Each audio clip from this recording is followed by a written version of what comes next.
self-development hamster wheel, I'm going to call it, a self-development mission, really, to try and make myself feel better.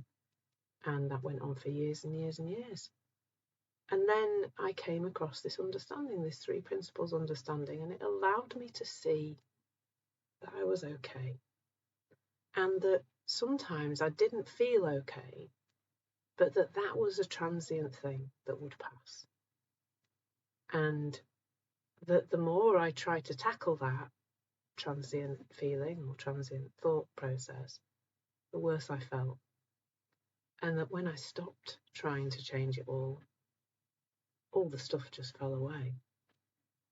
And I stopped looking then, stopped seeking, completely stopped seeking. What a lot of time I've gained, because I was doing a lot of stuff, a lot of self-development and a lot of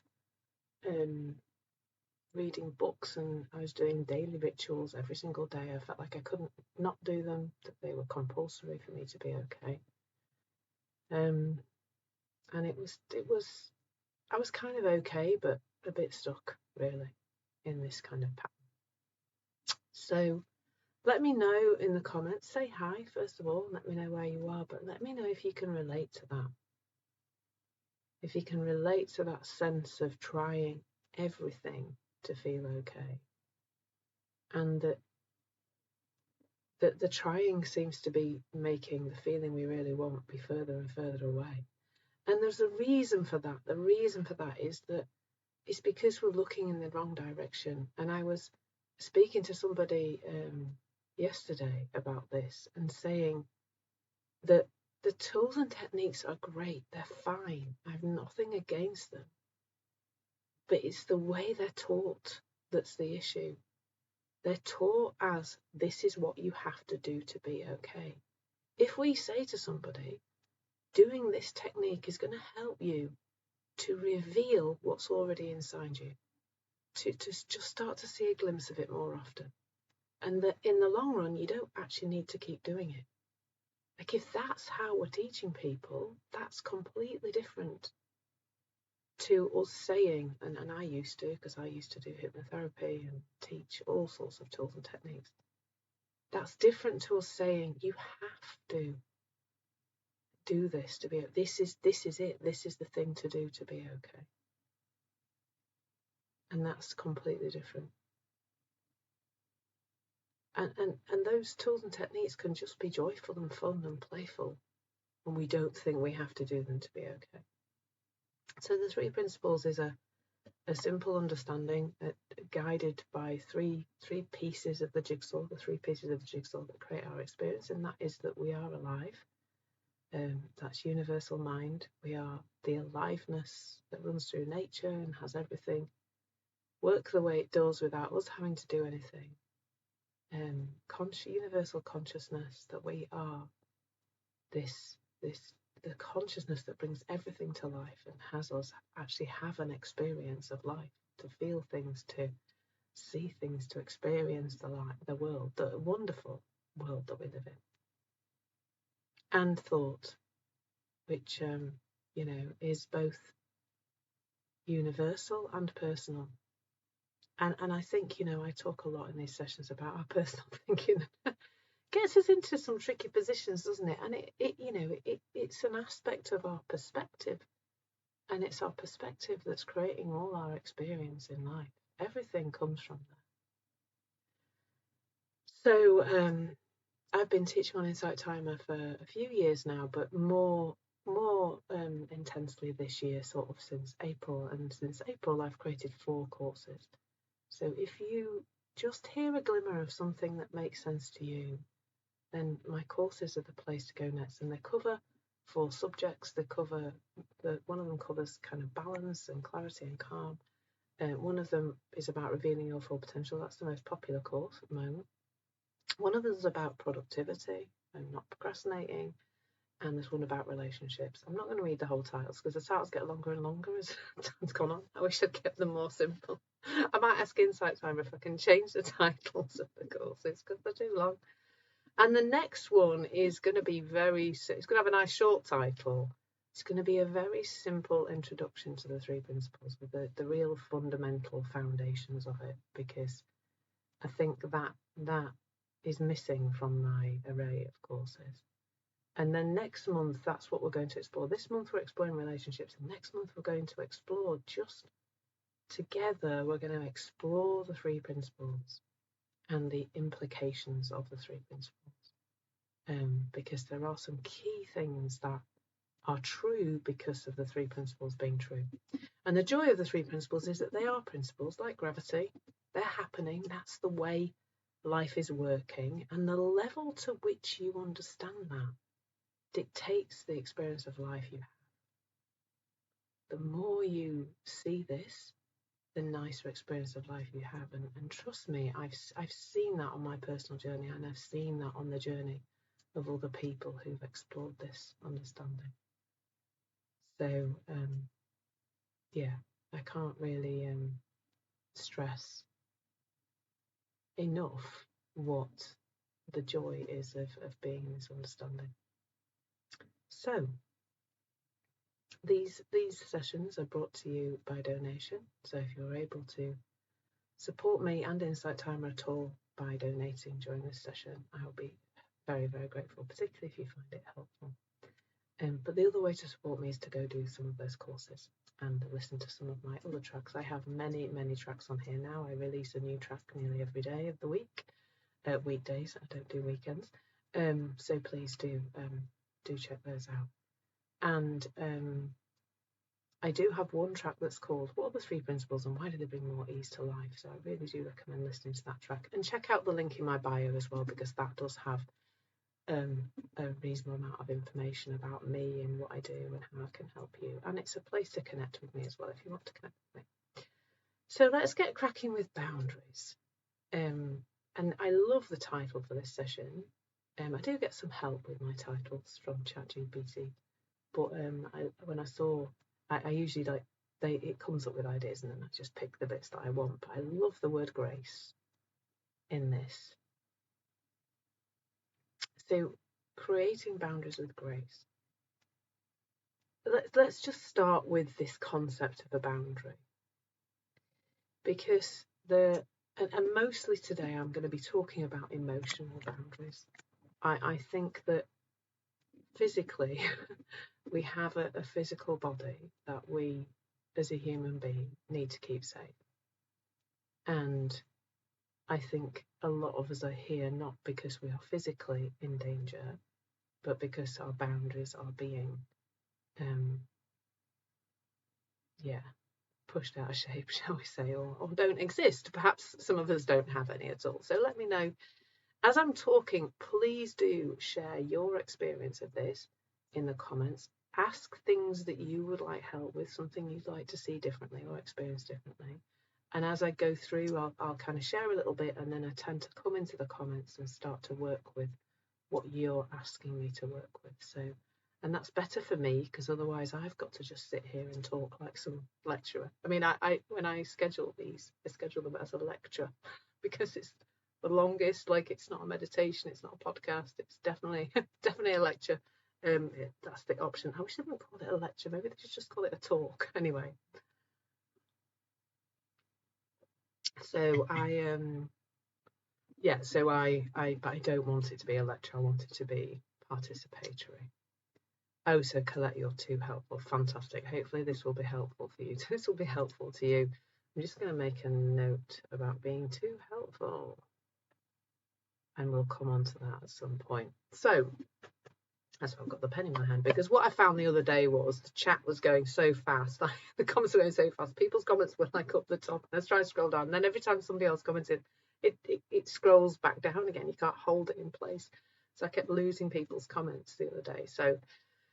So boundaries have had a very good press recently, haven't they?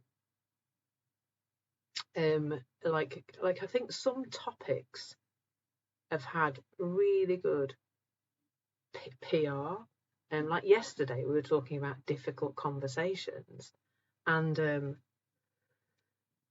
excuse me, they have had really good PR of difficult conversations. Like I guarantee you search on the internet, you can find a course on difficult conversations, and I'm pretty sure you'll be able to find a course on establishing boundaries, creating boundaries, but not with grace, I suspect. Maybe I should do a course called Creating Boundaries with Grace. But they have had a lot of press, and I hear a lot people talking about. It's kind of why I picked the topic, really, because I've seen it in the comments here, that people talk about needing to have established boundaries. Now, I was talking to somebody the other day, and she's burnt out for the umpteenth time, and the reason she's burnt out is she attributes it to not having boundaries. But when I said to her, and I just thought, I got going to get curious about this. What do you mean by a boundary? And she described a fortress. She described something that, to have to have walls up and barriers, and, it sounded very, very rigid. And I'm not sure if that's really ideal for us, because we're present moment creatures, human beings. We work best when we are in the present moment. If we put up a boundary and we say, it looks like this, it's this very rigid brick wall, and this is what we're advised to do, isn't it? If we go looking for help around, how do I establish boundaries? It's all very rigid. It's all very, let's make them straight and, strong, and let's not let any fluctuation in them, or they've got to be these very, very rigid things, the boundaries. And what I see in that is it's a bit like how I relate to things like excessive goal setting and planning and trying to control. Feels to me like that is a tool of control. And when you realise that we don't really have any control over anything, and I'm going to look at control in this next in this little course I'm doing at the moment, I'm creating at the moment. When you realise that we don't actually have any control,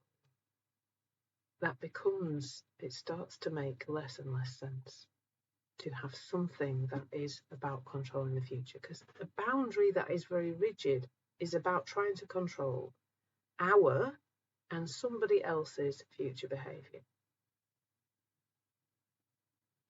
which is not possible. It's just like me trying to schedule my day to within an inch of, they're like boundaries, aren't they? Scheduling's like a boundary. I'm going to get these things done. It doesn't really matter if the house is burning down around me. I'm going to sit at my desk and get my jobs done. I don't think we as human beings work well from this place of having everything controlled and rigid before we even start on something. So that's the first thing. When we're creating a boundary, there's a sense of rigidity. And there's also a sense that another person, because usually it's about other people, isn't it, has no capacity to change. Does that make sense? Because if we need to have this rigid boundary all the time, we're not allowing the space for another person to be different.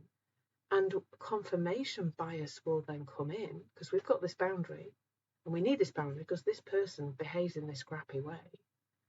So we then don't allow this kind of natural change to happen in people, because people do change. I know that I have some ideas about Bruce, my fiance, that are too rigid, that he's a this kind of person. And I know that I see more of that behaviour because I think he's like that. And so I'm just bringing some gentle awareness to that and seeing what I can see about it. So I think I spoke about this last night, the Steve Chandler book, Right Now, and Steve Chandler in that talks about Be More Dory. So if you're not familiar with the Finding Nemo film, the two films, Finding Nemo and Finding Dory, is the one actually called Finding Dory? Anyway, if you're not familiar with those two films, you've missed out and you need to go binge watch them. But in both of them, Dory is a character, little can't remember what kind of fish Dory is, never mind, doesn't really matter. But Dory is portrayed as a fish with a very short-term memory. Apparently humans have got shorter memories than goldfish now, though. So maybe that's an inaccurate. Well, we have, haven't we, apart from for the things that we want to hang on to. So Dory turns up fresh and new to every interaction with every other character in the film. She never brings any baggage with her. She doesn't have a preconceived idea of anybody. And so when she turns up into the conversation, into an interaction with another character, she's just alive in the moment with them. And she allows them, she's fresh and new with them all the time. And as a result, she has some fabulous interactions with characters. And she does therefore have this space, kind of provides this space for people to change, which is really good. It's good to have that space. So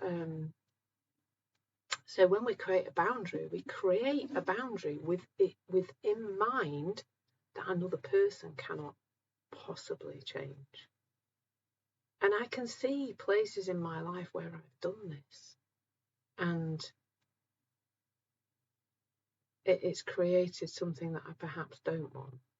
And there's one example. So I'll give you this example. And what you'll notice about me if you're new here is that I don't pull any punches and pretend that I am perfect or the Queen of Calm all the time, because I'm not. And I cock up like any other human being, and I make mistakes, and I get it wrong, and I get, emotional like the rest of you. So please accept me in my humanness, because that's what you're going to get. But myself and my brother have never really got on. I mean, the first thing that went wrong was that he was born. I mean, so like, take this as it's meant. It's meant to be humorous. When I was 3, my brother was born, and I didn't take it well, according to all the poking around in the past that I did over the years. But we never got on. I don't remember a time when I just thought, oh, I love being with my brother. As we grew into teenagers, that we actually physically fought with each other on a regular basis. He regularly would lie, and I'd get into trouble for it, because it's always the older one that gets it. Anybody else an older child? I know the younger children are all going to go, hey, hang on a minute, we've got issues too. But, I got into trouble for things that he did. He lied prolifically. He was actually, I believe, a pathological liar. Anyway, that's just my perception of him. We didn't go on with each other. We just don't go on with each other. He now I live in Leeds, and he lives in Glastonbury, which is probably 300 and odd miles away from me. He lives a long way away, so we don't see much of each other. I'm not overly keen on how he's raising his children, and that's just my opinion. It's not for me. And I also just, the odd times when I have spent time with him in the last few years, we just don't get on with each other. End of. And then 5 years ago, my dad died, and I was up here with my mum planning all the funeral, and I asked him to do just a few things to support me from Glastonbury. Please can you send me your speech so I know that my speech doesn't overlap your speech, etc. And he didn't do that. I didn't feel like he was helping really with the whole thing. And we just don't get on, and I think that's okay. Like, I am okay with not getting on with my brother. I have lots of lovely people in my life who I get on with and who I love, and I'm sure he has too. And I'm okay with that. However, he apparently isn't. So he would so my mum would go and visit him, and she'd come back with Robert doesn't understand why you don't want to talk to him. Robert doesn't understand why you're upset with him, and da-da-da-da-da. Never from him. So he's not a child, by the way. He'll be 50 next year. So he's not, but he would never message me himself. So in the end, I created a boundary, and I said to my mum, you have to stop talking about this. You have to stop telling me about Robert's need to have a relationship with me. If he wants a relationship with me, I have to hear it from him. You have to, because my mum was obsessed. Every time she came to see me, she'd be all tearful, and why aren't you friends with Robert, and what's wrong with you and Robert, and blah blah blah. And then one time she said, when I die, you won't invite him to the funeral. It all just got really unpleasant. It definitely got worse after my dad died. My mum also did say once, I'm now the head of the family, which I does that mean my dad was the head of the family? Because I wasn't quite signed up for that one. And when it's not 1850 also, Mum. So anyway, so I did create a boundary, and I said, please stop trying to make me be friends with Robert. But now I kind of think that she's drawn a boundary as well, and she now just doesn't talk about him at all. And I don't mind her chatting about him. It's not a problem. I don't want her to feel like she can't talk about him, but she has stopped. So I think that rigidity around that. But I know where it came from. So this is the thing about boundaries. They come from an outside-in misunderstanding. Because for me, it felt like she needed to stop going on about that for me to be okay. I needed her to stop. Just like for me to have a nice experience of my mum being in my house or going out with me for the day or whatever, it felt like I needed her to stop going on about me and my brother or this lack of relationship. And I think that's a piece of, like, as I'm saying that, is a realization there that a boundary it's an outside-in misunderstanding. We're putting them in place. And remember, if you're just coming in now, please say hi in the comments and let me know what's brought you here to talk about boundaries today. But I am not talking about your physical well-being. You need to make sure you're physically safe. That's not the same. We're talking here about emotional well-being. And we're not talking about physical well-being. But I think that the creation of a boundary often comes from this need for somebody to stop doing something because we can't be okay if they don't stop doing it. And that's an outside-in misunderstanding. So, the 3 principles is often known as the inside-out understanding. And it is saying that the whole of our experience is created from the inside out, not from the outside in. That we think that we are cameras, we're just, the world is just as it is, and as we see the world is right, and we're taking a picture of it, and it's our world, and that but actually we're projectors. We create our reality, our perception, how we think about things, how much we think about things, our confirmation bias, the way our brain processes information, like in a neurological level.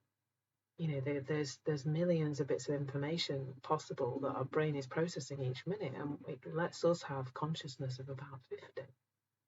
So everything is being created by us. And that's not you need to do better if you're creating a crap reality kind of thing. It's not a law of attraction and beat yourself up if you're not manifesting the right stuff. But it's a piece of self-awareness. It's about self-awareness. Morning, Shell. Lovely to see you. Are you new here, Shell, or have you been before? Let me know. Eleanor. That's a lot of emojis. I love it.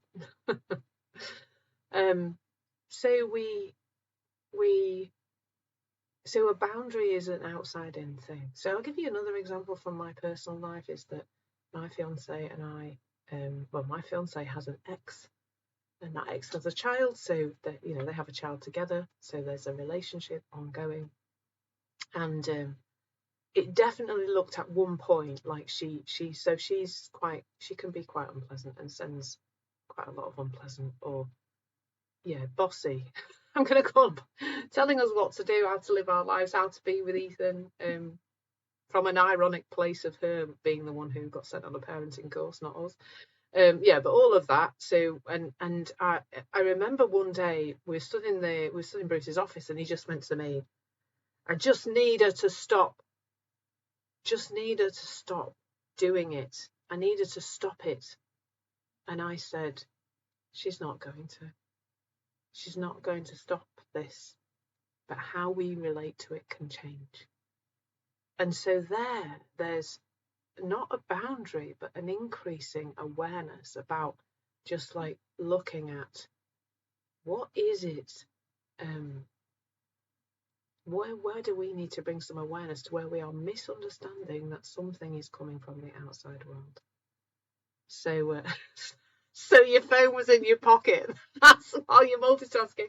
And we've got all those emojis. But I love them. Actually, they're just a great... Do you know, I think that probably shows the regular emojis that you use, Eleanor. And they're all gorgeous, the little hearts and the little face with the hearts around and everything. And I like the star one. I don't think I've seen that one before. I think that's just an example of how lovely Eleanor is. She's got so many lovely, like your most immediate emoji.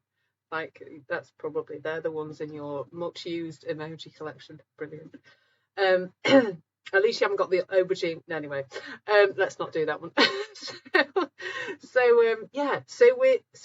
we create a boundary because we think our well-being comes from the outside world, and that's a misunderstanding. So of course, anything where we're reinforcing a misunderstanding is not going to be helpful. It really isn't. So I'm going to go on to boundaries with grace now, because I am not saying at all let everybody do what the heck they like to you. So we're going to come on to your bit now, Colette, hopefully, about being too helpful, because the lady that I spoke to the other day who was talking about boundaries, she basically just can't say no. She cannot say no. Now, this is what happens.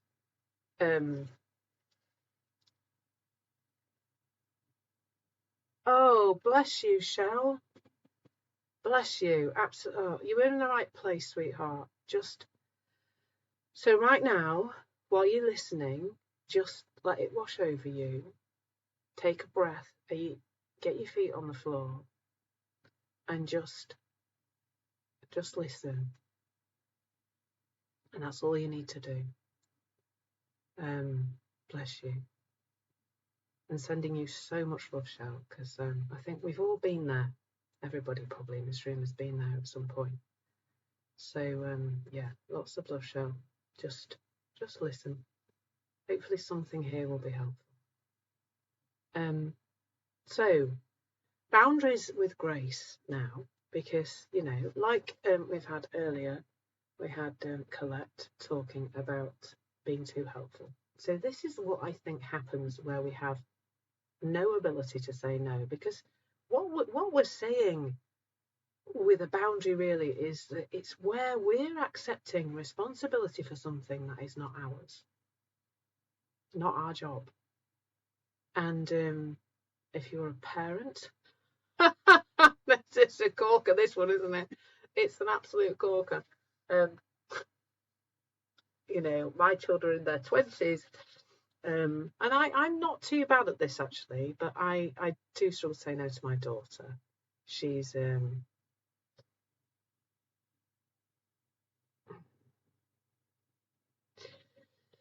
yeah, actually, before I carry on with this talking about boundaries, I'm going to answer Jennifer's question because it links to what I was saying. So Claire, if asking your mum to stop banging on about your brother stems from an outside understanding, what is the 3 principles alternative? You're assuming that I actually feel better now that she's stopped, so it seems as if it was a useful boundary that you set. Yeah, and in the moment, I think I made the best decision that I could, really. Because, yes, in the moment, it looked like my mum was creating my feelings. Because I'm not 100% living in an inside-out understanding Jennifer. I fluctuate because I'm human.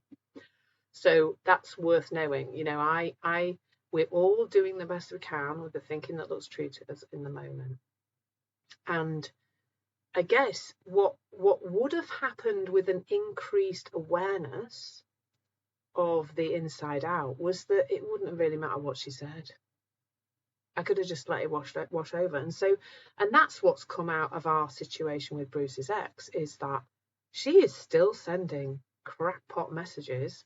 Sorry, folks, to talk about another human, but she's still sending a lot of messages. She's gone a little bit off. He's starting high school in September, and she's really got herself. She's very anxious and she's very worried about high school, and she sees it as, I think she sees it as a dangerous place.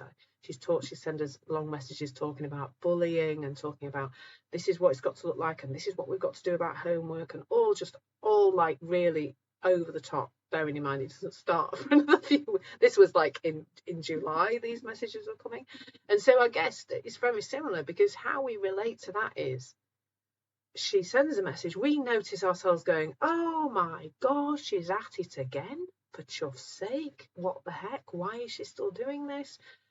And then we calm down and we either don't reply, or we just reply with something to say, we'll continue to support Ethan. Or just like that, she sent 2 emails within 12 hours, one on one Friday night and then one on a Saturday morning, just long emails, ranting about things, and the reply, we sent a reply on WhatsApp just saying, thanks for your email, we'll continue to support Ethan as we've always done, and we didn't engage. So I guess that's where I think, as I see it more and more inside out, in the moment when I see it, and my response, I have a response rather than reaction. So I guess that would be it, would be that my mum could be sitting there ranting about my brother, and I'd be okay with it.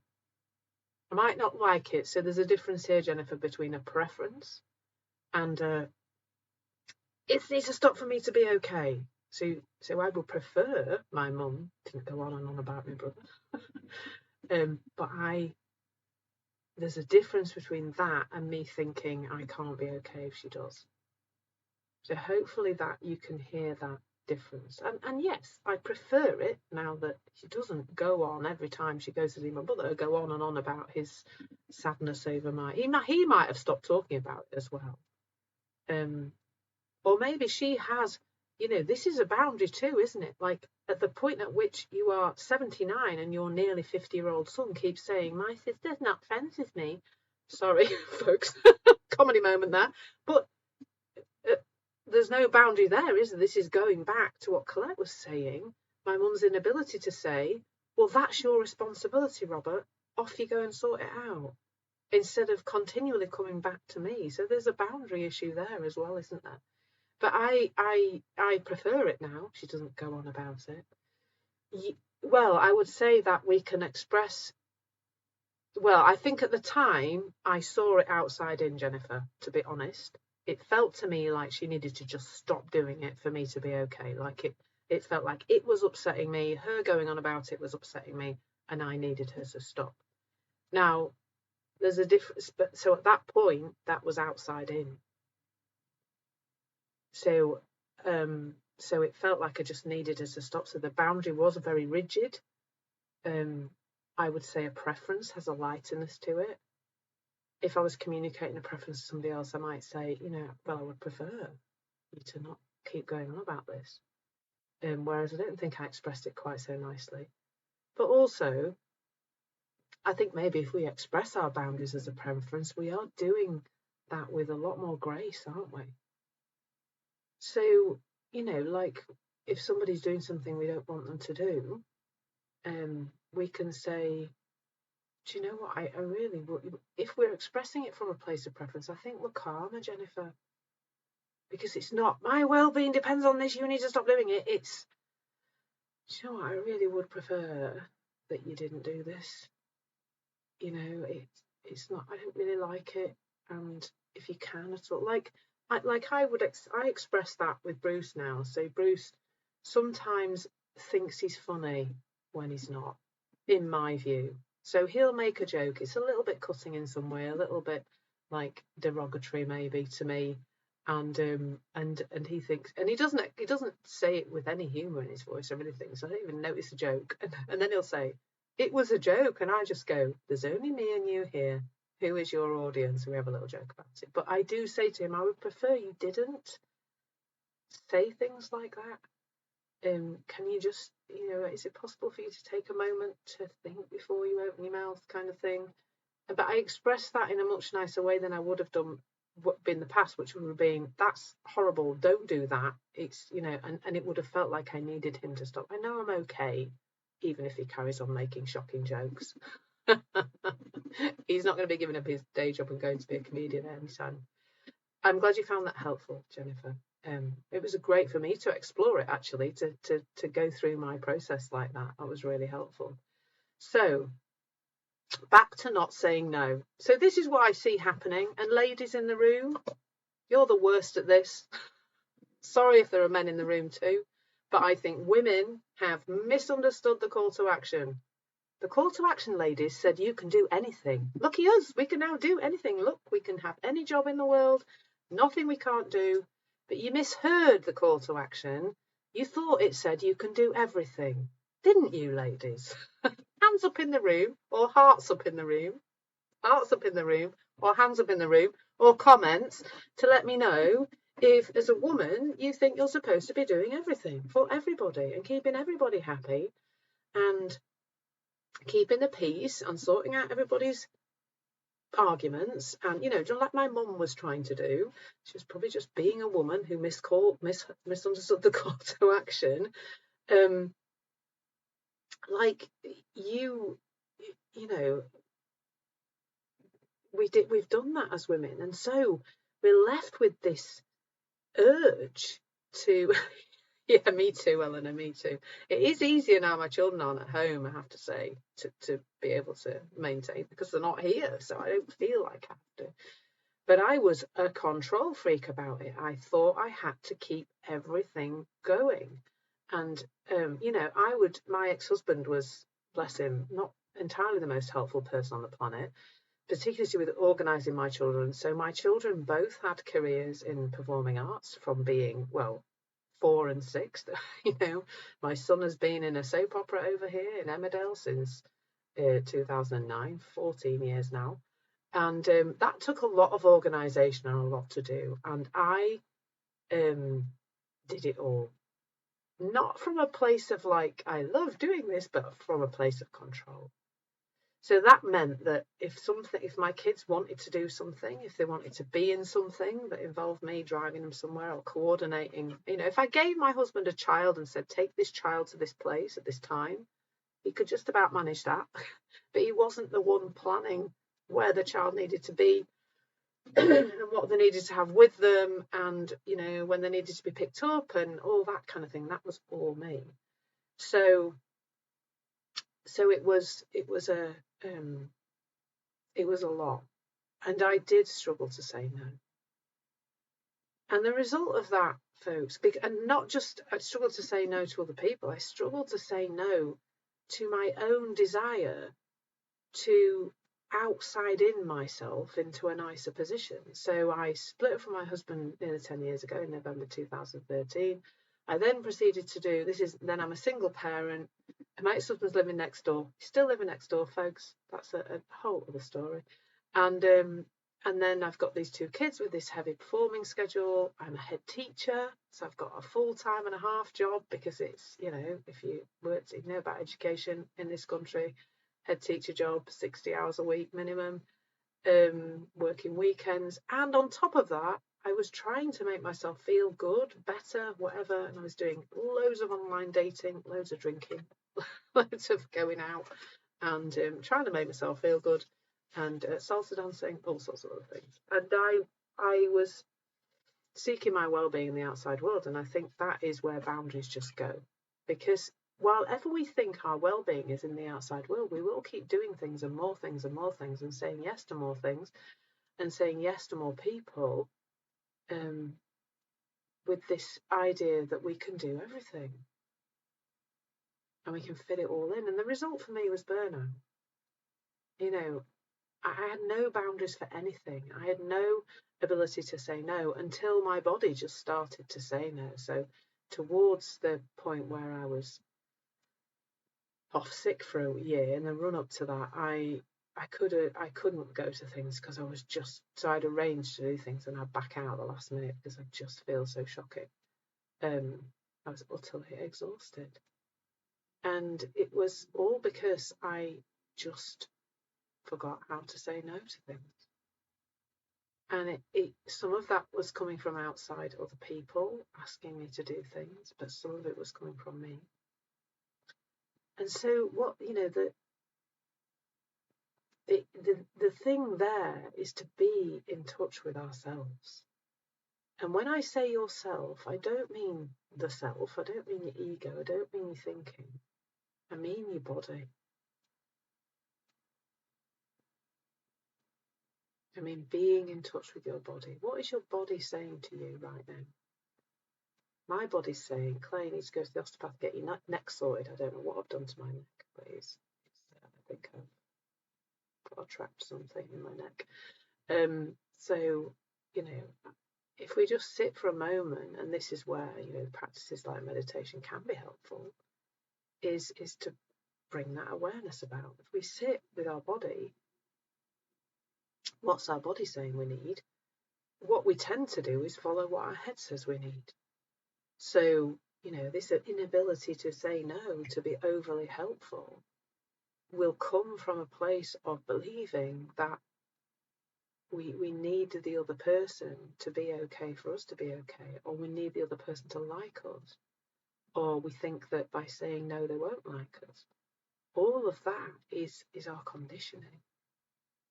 And if we're guided by our conditioning, we're guided by the past, by our past experiences, by the things that didn't work out for us in the past, by all of that's what we're being guided by. And that's not listening to your body, that's not present moment intelligence. And that's where we end up tired and doing too much. And like my friend that I spoke to the other day, burnt out and not able to go to work because she's just kept saying yes. Now, she said yes at work because she works in an environment that is under a lot of pressure. She works in mental health in the public sector, and she's, I think she feels like she's saying no to people's well-being. She's saying, no, I haven't got time to look after these people. And as a result, she's shattered now, absolutely tired out, because she just kept saying yes and yes and yes, and ended up with a caseload that was huge. And, it's about noticing what it is that is guiding us to say yes to things that are not right for us, because we don't have capacity.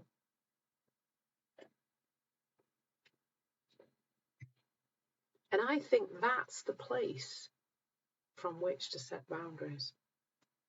In the moment, right now, is this the right thing to do? Like the rigidity I talked about at the beginning isn't so helpful, because you set a rigid boundary and then actually you do have capacity, but you've already said no to that person, so they've stopped asking, and you're creating a boundary between you and them in the relationship that isn't necessary. Whereas in the moment, without all that thinking, if you're tired, you can say no to something. If you're over capacity, if you know you've got 5 things on your plate and your capacity is 4, 4 big things on your plate, then it's okay for you to say no, to say, I can't take that on at the moment, I'm at capacity. And it's that present moment intelligence, that present moment wisdom that can guide us to say yes to things that we have capacity for, and no, and we can do that moment by moment. It doesn't need to be rigid at all. And the place it comes from is of self-reflection, of self-awareness. It's not to do with the other person. It's not to do with their needs. And that isn't saying don't care about other people. Of course, we're coming from a place of caring. But we don't need to say yes to things that are not going to be good for us. And then when we come from this place of connection to ourselves, connection to what our body is saying, what we really need, we're not in this place of creating additional barriers between ourselves and other people, because it's not about the other person. It's about us. It's about self-awareness. It's about self-reflection. It's about us. Because I did a little bit of internet thing. I actually put what is a boundary as in relation, because of course boundaries got loads of geography definitions and things, but I said, what is a boundary in terms of a relationship? And there was a bit I found, and it says something about where one person ends and another begins. But when we see that we're all one, there is no real boundaries. There's an illusion, yes, you're in a physical body that's different to my physical body. But when we're really connected to ourselves, when we're really connected to our intuition, when we're really listening to that quiet voice inside, not, your thinking is going to be saying, oh yeah, you have to do that because they're not going to like you anymore if you don't. And anyway, you need to, you'll feel good if you do it, or whatever else, the noise, the inability, the need to be helpful, perhaps. If it's coming from there, then it's not coming from intuition. And our intuition is set up to guide us for what's best for us. And then having this rigidity doesn't sit with that, does it? Because intuition is in the moment, it's present, it's what do I need right now? What's the next step right now? What's right for me right now? What's right for the other person right now? If we've set up really, really rigid boundaries, we're not practicing the art of present moment connection to ourselves either. Because that's where it's at, folks. The knowing that self-awareness is the most important thing, plus practicing that awareness. If you've set up a rigid boundary, then you're kind of removing that ability to practice self-awareness, to practice present moment, connecting to your intuition, making decisions from there. So, and that's in the moment, when we've got no boundaries, we're accepting responsibilities that are not ours, like Colette said about being too helpful, or doing other things that are not our responsibility. Then, we need to practice doing that moment by moment, not just suddenly doing it, setting up a great big boundary and then not thinking we have to consider that again. So Colette, you're in a sandwich with your kids and your mum, bless you. Yeah, I imagine it is a daily practice, keeping some of you for you, definitely. And I think we'll all go through intensive periods sometimes when it doesn't feel like there's much time for us. But I think there's maybe something just coming to mind there about seeing that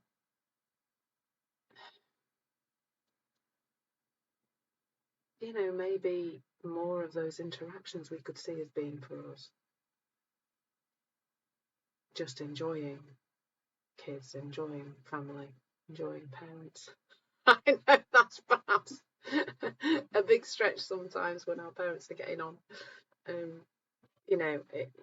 It's I think all of this is easier when we're aware that the other people don't create our experience. When we really know that. Like, I don't really, like, we've had lots of chats today. about places where I miss it and don't see it. There are plenty of those still, but that's okay. I'm on this journey too. But I think the more we see that when we've got wound up about something and we've got upset about something, it looks like somebody else is carrying on experience, that is just a place to get curious. Because there's a bit we've missed there.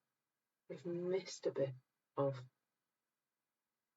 this inside out truth. We're seeing it as outside in. And there's always space to see more, all the time. So has anybody else got anything else about boundaries? I'm just having a look at my notes to see if I've covered the bits I wanted to. I think that the word grace is perfect for this, really, because there's something else coming to mind about how we communicate these boundaries. And the grace piece is really fundamental to that, isn't it? Because like if somebody's doing something or asking something of us and we initially feel we might, go from feeling like we just do everything. Maybe there's already, like maybe for you, Colette, there's already a little voice or a little feeling going, oh my God, somebody else wants something from me. I can remember feeling like that. Really? Something else for me to do? And and then we perhaps won't communicate. If we communicate from that place, as I've been saying all through this journey we've had this month on relationships, that's one of the key learnings that I hope some of you picked up, is that there's a fit state to communicate and there's a not fit state to communicate. And if you're wound up, if you're upset, if it looks like everybody's taking the mick and you can feel that in your body, then you're going to communicate. You're not going to communicate as well. I'm not saying you're going to, it's the end of the world, but you're not going to communicate as well as if you wait until you're calm. When you're calm, you'll communicate very differently. And so how we express our boundaries can come from a place of grace. When we see that, like Jennifer, when I was talking to you about that, when we see that our well-being does not depend on this being a certain way, when we're calm, when we've had a moment to allow, not to change, but just to allow the current wound-up feeling to pass, we will communicate better. So like for me, that would be, Bruce says something, one of his jokes in inverted commas, and I say, I could in that moment go, oh my God, what the heck? Don't say that loud, which is sometimes what I do. Trust me, I do think we should have Bruce on one of these sometime. But if I wait a few minutes and I allow myself to calm down, excuse me, I can say, sweetie, do you know what, I don't really like the way you said that. And it'll be in a completely, the tone will be different, the words will be different, there'll be not as much anger or any at all. And so I can express a boundary there with grace. I can just say, it'd be really good if you didn't say things like that to me. Don't really like it. But then I can still see that he's human too, and he's sometimes going to get it wrong, and he's still going to say things I don't like, because he's human too. And then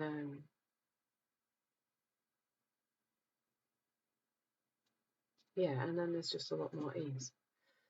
So what happens if you cross another's boundary and they're bordering control?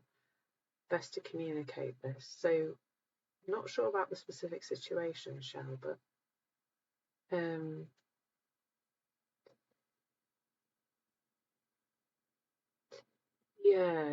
that's kind of the other side of it, isn't it, really, when somebody else is perhaps expressing that you've overstepped their boundary. I'm not never saying not to communicate with people, but I think, Shell, it's about realising your state of mind first. This is all about self-awareness. It's not about the other person. So if somebody says, you've crossed their boundary, they get upset with you, they're perhaps rude to you, whatever it is, you can react to that from a place of upset because it looks like the way that person's spoken to us is upsetting. Or we can realise that our emotional reaction, how we're feeling in our body, that that's a reflection of our state of mind, because it all works inside out. There's no feeling that comes from the outside world. There's no emotion that comes from other people. I often say to people, like if you think about anger, that's probably adrenaline fueled, isn't it? I don't know the specific hormones that go with specific emotions, but I suspect that anger's quite adrenaline fueled because it's based in fear, isn't it, anger? But no other person has got a syringe of adrenaline and shoved it in you. Nobody can make you feel anything. And when we realise that, we then realise as well that it's an indication, that initial rush. We all have that initial rush of emotion, don't we? When we've got something that is, it's familiar to our system. We're being spoken to in a way that we didn't like in the past, or we've got a feeling that just comes up because that's the feeling that we've had before. And then if we don't realise that's a state of mind indication, we'll speak and react or whatever, we'll say things we then later probably regret. Whereas when we realise that, oh, hang on a minute, I'm in a place of reaction here. I've got an uncomfortable feeling. I know, therefore, that my thinking is unhelpful. It's generally a lie. It's a story I've got going on. Then we will wait. We're more likely to wait. We're still going to communicate that we didn't like something or we prefer somebody didn't do something. It comes from a very different place when we're calm. So it's great to communicate with others. I think it's vital. But the most important thing is our self-awareness when we're communicating, and noticing that sometimes as we start communicating, that might go off again. Like Bruce and I were having a conversation the other day. We were walking somewhere, and we'd been for a walk. I think we'd gone to get some bits from the supermarket, and sometimes we just have an early morning walk to do that. And we were talking about something, and it was getting quite heated. And I was probably gesticulating, so I wasn't holding his hand, and I just and then I just went, oh, I think we just need to stop. Let's just stop talking about this for a bit, because we're both getting quite het up. And so I just held his hand and we walked for a bit. Then we had another little go, and it still got het up. And then I think maybe the second time I was a bit calmer, or the third time I was a bit calmer, and I just said, do you know what? Why don't you just email the person who knows the facts about this? And we don't need to talk about it anymore, because you can actually find out what's real, what's actually what's actually the truth about the situation and how this system works, the thing that we're talking about. In that moment, I knew that we were both getting het up, but the main thing was this self-awareness, this noticing that I was starting to feel tense in my body, starting to feel wound up. I could feel my tone of voice changing, my volume getting louder, and then it just made sense to say, hey, let's just bring it down a notch. Let's just stop for a bit. So it's all about self-awareness. It's all about noticing our state. What state are we in? Because that's giving you all the information you need about how to navigate through life with a lot more ease. A lot more ease. Because that's the most important thing, is where we are and how self-aware we are. Always. So thank you for that question, Cheryl. That's a great one. I hope that's been helpful. I hope that's guiding you a little bit. And it is all about self-awareness. This whole conversation, everything that I help people to get better at is self-awareness. it's, letting go of it being about the outside world is so it's more transformational than you can imagine, and it's never about letting people get away with things. It's not about letting people, it's the exact opposite, really. It's not about letting people be horrible to us or any of that, but it's really about seeing that the whole thing works. It works inside out, not outside in. So, if you want to explore this a little bit more, I'm always available for conversations. There's a link in my bio. There's lots of opportunities to find out more about working with me on all sorts of different levels. My cheapest thing is £17, which is just a Zoom, a group Zoom session a week, up to proper full size packages. I have the whole gamut of things. If you're starting to see something around this, then please do engage with it a little bit more, because the journey for me, has been very simple. It's been conversations with people who understand this a little better than me, and listening to content like this, or some of my free tracks or my courses that I have. And that's it, really. There's no tools, there's no techniques, there's no trawling in the past, there's nothing to do. This is the end to self-development. Unless you're doing it, because it's something you want to learn to, progress your career or whatever. Like, we all still need to learn things, but this whole continual trying to fix yourself and trying to feel better and trying to, be, do, and feel better.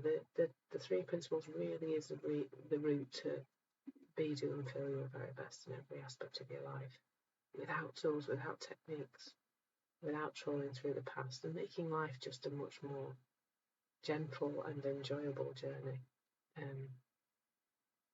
which I think, and a unique journey that is perfect for everyone. So I think I'll draw this to close, unless there's any more. Thank you, Shell. I'm glad you've got a bit more clarity. That's lovely. So please do check out my courses. Follow me if you're not already following me. There's so much stuff on here. I've so many free tracks. You could go at it now and you'd still be listening in about 3 weeks' time. There's so many little podcast lengths. They're all about no more than 15 minutes, so they're nice to listen to. And they're all available for free. Yes, it's starting to sunshine here, Eleanor. Fingers crossed you too. I hope you enjoy the rest of your day. Let me just tell you about the next session that we've got coming up. We've got one on Friday this week. Just get my profile up. There we go.